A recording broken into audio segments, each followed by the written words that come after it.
Assalamualaikum warahmatullahi wabarakatuh. Perkenalkan, nama saya Aldika Putra Pratama dengan nomor NIM 2261 201525 dari Fakultas Ekonomi dan Bisnis, Prodi Manajemen, kelas MN semester 3.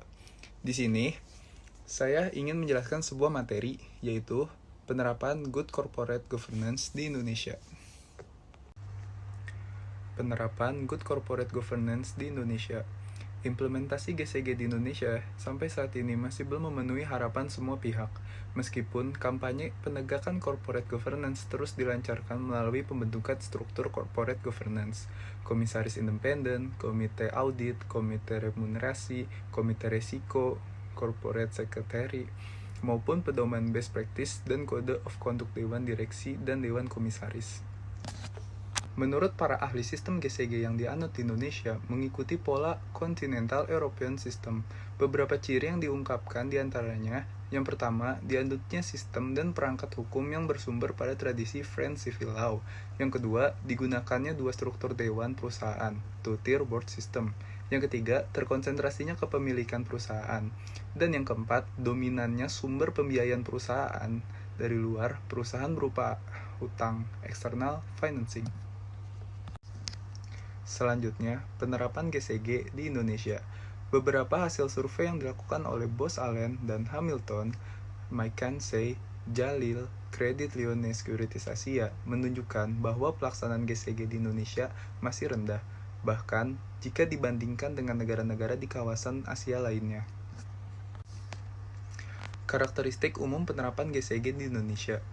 Kepemilikan perusahaan terkonsentrasi pada individu atau keluarga, sehingga pihak ini mempunyai pengaruh kuat untuk menentukan arah perusahaan. Akibatnya, problem keagenan lebih terarah pada benturan kepentingan antara pemilik mayoritas ini dengan pemilik minoritas. Secara umum, pemilik saham minoritas selalu berada pada posisi yang lemah. Kepemilikan saham dengan penguasaan mayoritas oleh keluarga, diikuti dengan ikut campurnya anggota keluarga atau orang dekat kepercayaannya untuk menduduki posisi direksi atau komisaris di dalam suatu perusahaan. Akibatnya, posisi komisaris yang seharusnya menjadi pengawasan manajemen menjadi tidak capable serta tidak independen di dalam menjalankan tugasnya. Kepemilikan saham. Keluarga juga diikuti dengan berkembangnya kelompok bisnis keluarga berpola konglomerat dengan bidang usaha yang sangat terdiversifikasi. Berbagai perusahaan yang menjadi anggota kelompok bisnis tersebut dikuasai melalui penguasaan bertingkat dengan pola piramida. Perusahaan pabrik di Indonesia pada umumnya mempunyai tingkat hutang yang sangat besar, dan sebagian besar dalam bentuk mata uang asing yang tidak dilindungi nilaikan, sehingga sangat rentan terhadap perubahan kondisi perekonomian. Pada beberapa kasus, dana pinjaman yang diperoleh dialokasikan pada kegiatan investasi lainnya yang tidak produktif, sehingga menurunkan nilai perusahaan. Mengapa pelaksanaan GCG masih belum efektif?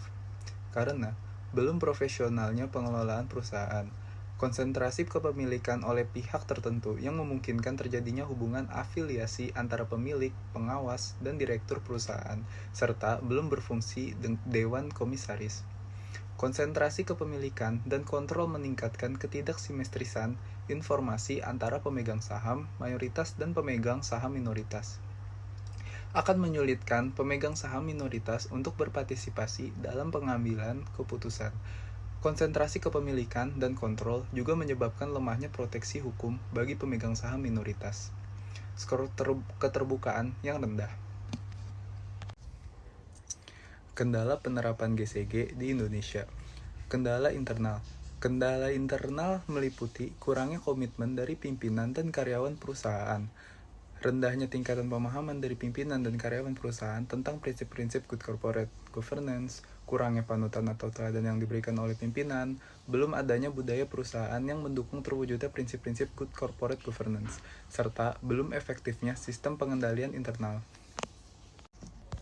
Cukup sekian materi yang dapat saya sampaikan, kurang lebihnya mohon maaf. Wassalamualaikum warahmatullahi wabarakatuh.